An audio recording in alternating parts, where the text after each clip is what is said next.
De retour sur le plateau de la grande édition. Place à la discussion maintenant. Je reçois les collaboratrices de la mini-entreprise. Smile. C'est qu'il a remis le simple. De l'entreprise Smile and Food. Donc nous avons dans l'ordre de défilement Angélique Faux qui est responsable de communication, Jade Quoique qui est directrice des ressources humaines. Je me suis pas trompé. C'est ça.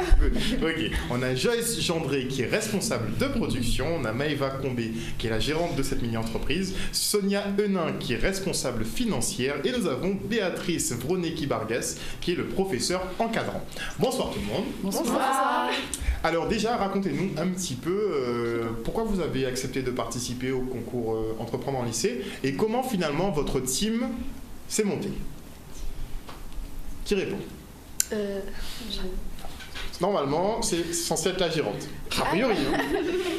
Donc en fait, le professeur principal, enfin le professeur d'SES, excusez-moi, a proposé, enfin expliqué qu'est-ce que c'était entreprendre au lycée. Et en fait, Jade, moi, Angélique, Joyce et Sonia. Par affinité. Voilà, vous êtes dans la même classe? Voilà. D'accord. Vous êtes en quelle classe déjà d'ailleurs? En seconde. En seconde? Seconde où? Lycée Charles Coueffin. Lycée Charles Coueffin? Oui, tout. Ok, d'accord. Good. Donc c'est par affinité que l'équipe s'est construite. Ouais, voilà. La répartition des tâches? C'est par rapport aussi au domaine où on était à l'aise. Donc par exemple, Joyce est très à l'aise en cuisine et Jade en communication. Moi, c'est en maths. Voilà. Tu croyais qu'on t'avait oublié? Donc selon les capacités de chacune, Voilà. donc la répartition s'est faite naturellement. Voilà. Ok. Mais apparemment, à ce que tu nous as dit un petit peu en plateau, c'est une collaboration qui est assez large, puisqu'apparemment toi tu es gérante, mais tu touches un petit peu à tout aussi. Oui, voilà, je touche à tout en cas de souci. Si jamais par exemple Sonia a besoin d'aide en maths, je peux l'aider. Ou Joyce en production si il lui manque de la main d'œuvre. Et Jade par rapport à la communication si jamais il manque du public à toucher. Et Angélique aussi, dès qu'elle demande quelque chose, je l'aide. C'est un modèle de patron génial, j'ai envie de te dire. Merci. On devrait prendre exemple là-dessus. Alors, une fois que l'équipe s'est montée, première discussion, qu'est-ce qui s'est passé? Comment l'idée a germé dans votre tête? Alors à la base, on n'était pas du tout sur une idée de faire des produits en poudre.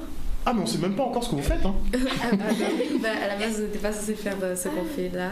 On devait faire quelque chose d'autre, mais après, au fil du temps, on s'est rendu compte que ce qu'on voulait faire n'aurait pas été possible. Donc on s'est plutôt rangé sur ce qu'on va produire. Alors, on va rentrer dans le vif du sujet, puisque vous semblez être un peu pressé. Qu'est-ce que vous produisez?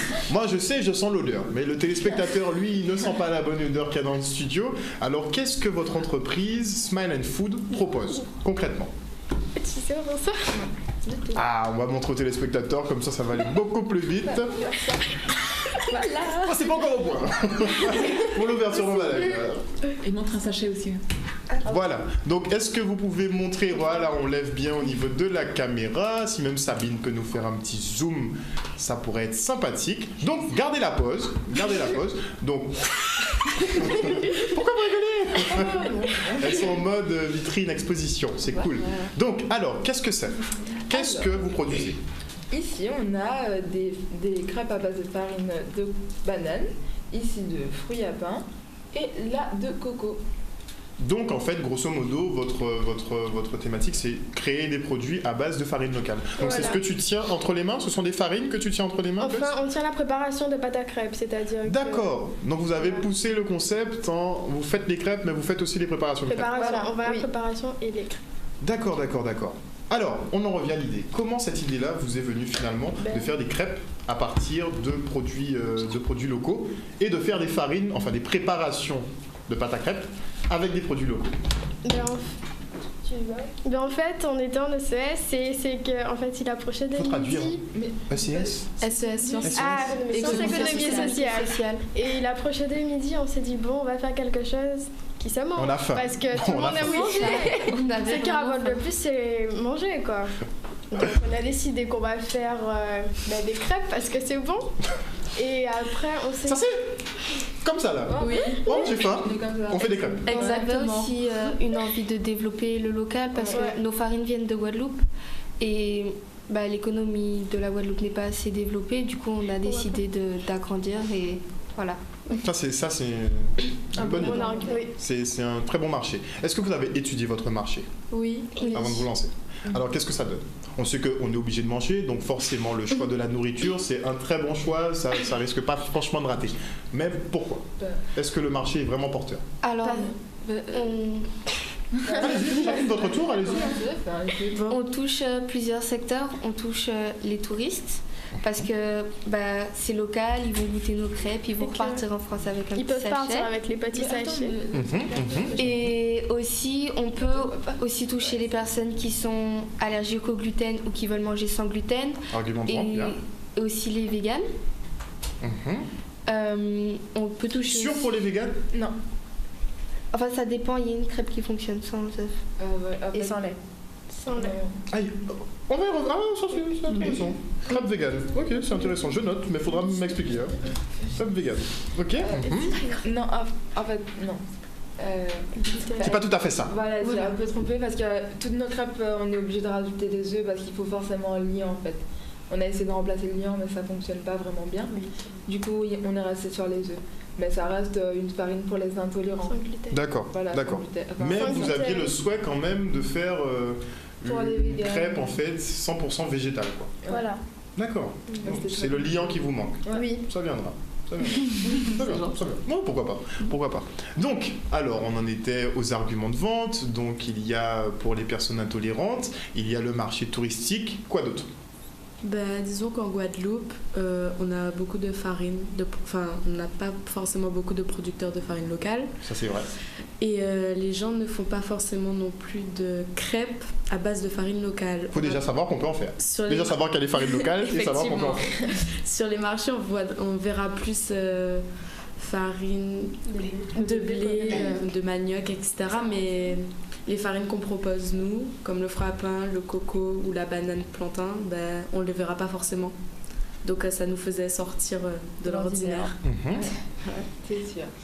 Quelque chose à rajouter sur votre argumentaire de vente? On voulait faire ici aussi, il y a beaucoup de personnes en fait qui, par exemple les syndicalistes, ils aiment bien valoriser le local. J'aime bien comment tu dis ça. Les syndicalistes. Il n'y a pas que. Mais c'est sûr qu'ils aiment manger local et qu'ils se plaignent qu'on valorise pas cela. Du coup, on voulait les toucher aussi. Non, ce que vous dites est tout à fait juste. Il y a vraiment l'ouverture d'un marché vraiment pour les produits locaux. Pour beaucoup de gens qui ne veulent plus consommer des produits importés, vu qu'on ne sait pas trop ce qu'on consomme, c'est en train de s'ouvrir. Mais est-ce que vous avez fait une étude pour cela? Ou c'est du bouche à oreille, on a discuté avec quelques personnes? On a eu des Non, mais vous pouvez dire non. Non. Voilà, il n'y a pas de souci. On va se tourner quand même rapidement vers votre professeur, qui quand même, je suppose, qui soutient le projet. Alors, quand elles sont venues vous voir avec cette idée de faire des crêpes à base de produits locaux, comment vous l'avez pris? Souscrit à fond. Je trouve ça extraordinaire comme idée. Puis c'est bien pour les nouvelles générations d'avoir des idées comme ça, justement. Et puis, attention, je ne suis pas toute seule, c'est aussi surtout leur prof d'économie qui les a soutenus dès le début dans cette démarche. Et c'est vrai que je pense qu'en économie, ils ont dû beaucoup parler de cet aspect-là. Donc ça faisait un lien avec le cours tout trouvé. Voilà. Donc en économie, on vous parle de marchés locaux? Oui. Votre professeur a mis ça en avant ou ça fait partie du programme? Non, ça fait partie du programme. D'accord. Et qu'est-ce qu'on vous explique par rapport à ça? Ça m'intéresse. Qu'est-ce que votre programme scolaire vous explique par rapport à nos productions locales? C'est pas forcément les productions locales, mais plutôt par exemple la culture. C'est du développement durable. Oui, ou le carnaval, par exemple. Oui, on a travaillé beaucoup sur le carnaval. D'accord. Donc au carnaval, on fait des crêpes. Non, c'est avant. Mais certains groupes valorisent le local, donc comme, ça... oui, comme Akio. Ça, c'est vrai. Oui. Ça passe plus quand même. Ok. Donc, est-ce que vous avez rencontré quelques difficultés dans l'élaboration des recettes? Oui. Quand on parle de produits qu'on n'a pas l'habitude d'utiliser, on imagine bien que ça doit être difficile à mettre au point. Donc, comment ça s'est passé? En fait, on avait déjà on était parti sur des farines qui avaient été faites en la Dominique. Et comme c'était beaucoup plus loin, du coup, on a essayé de changer de fournisseur. On a essayé de changer de fournisseur et on a trouvé un producteur en Guadeloupe, Filao, qui produit justement des farines en Guadeloupe. C'est l'un des seuls à faire des farines locales de toute façon voilà. ici. Donc on a dû rechanger, qu'on avait fait les recettes avec celles de Dominique, vu que c'est pas fait de la même façon, on a dû rechanger les recettes, les mélanger et tout. Du coup, voilà. On a eu un problème avec l'eau aussi. Par rapport à la farine de coco, il a fallu doser plus ou moins l'eau parce que le coco absorbe l'eau. Ok, c'est embêtant ça, oui, effectivement. C'est embêtant. Du coup, il a fallu qu'on dose petit à petit pour pas en faire trop, justement pas assez. Beaucoup d'essais? Oui, voilà, on a fait beaucoup d'essais. Ça sent que ça s'est gavé de crêpes, hein. Oui, beaucoup. beaucoup. Ok. Après, il y a eu la phase effectivement de test. Une fois que les recettes ont été, puisqu'on voit qu'il y a quand même un produit fini, donc vous avez trouvé le bon équilibre entre toutes les recettes. Et chaque préparation est spécifique. Pour chaque farine, il faut un dosage particulier, j'imagine. Oui. Est-ce que tous vos rationnements, tout ce que vous utilisez est mesuré? Oui. Au gramme près? Oui. D'accord. Donc vous avez déjà établi un petit cahier des charges qui vous dit que vous devez mettre tant de farine de ça, tant d'eau, tant d'œufs, tant de ci. Oui, voilà. D'accord, tout est bien établi. On va pas vous demander la recette, on va vous l'appliquer sinon. C'est pas la peine. Ok, très bien, très bien. Avant qu'on se quitte pour la page de publicité, je voulais vous demander d'ailleurs, une fois que les recettes ont été mises au point, est-ce que vous avez fait des tests à grandeur nature, en fait, avec vos proches, avec des amis ou à l'école? Oui, chez madame. Chez notre professeur, nous avons été testés en allant voir les voisins. De façon spontanée. Voilà. Vous êtes surpris, hein? Oui. Des crêpes à domicile. Exactement. Alors, qu'est-ce qu'il en est ressorti, finalement? On a pu voir quelle farine, au niveau goût, était préférée par les gens. Et qu'est-ce qu'on devait changer, qu'est-ce qu'on devait rajouter dans les pâtes pour que le goût soit meilleur. D'accord, avec d'accord. quel accompagnement aussi les mettre? Un accompagnement Oui, il fallait aussi savoir avec quel accompagnement on pouvait les mettre parce qu'il y avait des farines avec lesquelles, par exemple, là, les confitures qui passaient pas bien. Oui, savoir si on devait les manger en sucré ou en salé, du jambon, du fromage, de la confiture, donc voilà. D'accord. Ah bah parlez-nous-en avant qu'on se quitte là. Vous m'avez donné faim. Donc quelle farine, c'est intriguant ça, quelle farine se marie mieux avec le sucré qu'avec le salé? J'aurais dit coco plus sucré et banane. Banane, c'est fruits à pain, c'est plutôt pour le salé parce que le sucré ça a un petit peu de mal à passer, mais bon après on peut apprécier. Le goût du fruit à pain est très fort. Il y a un conflit d'intérêt avec le sucre là, ouais, j'imagine. Ok, good, very good. Donc vous avez testé de tout en fait, sucré, salé. Pour les confitures que vous utilisez, quelles sont-elles? Confiture de goyave et de Guadeloupe. Voilà. Goyave seulement? Goyave, banane, et on fait ananas, patate douce et coco. Goyave, banane, patate douce et coco. Sur patate douce, c'est pas mal.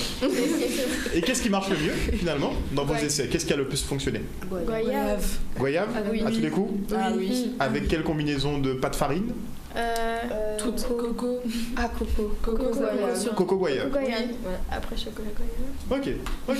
Je suppose que vous avez déjà vendu. Ah, non. Pas encore? Pas encore. Oh, Seigneur. Il faut quand même. Ah, mais non. On se quitte pour une petite page de publicité. D'accord. Et on revient tout de suite après.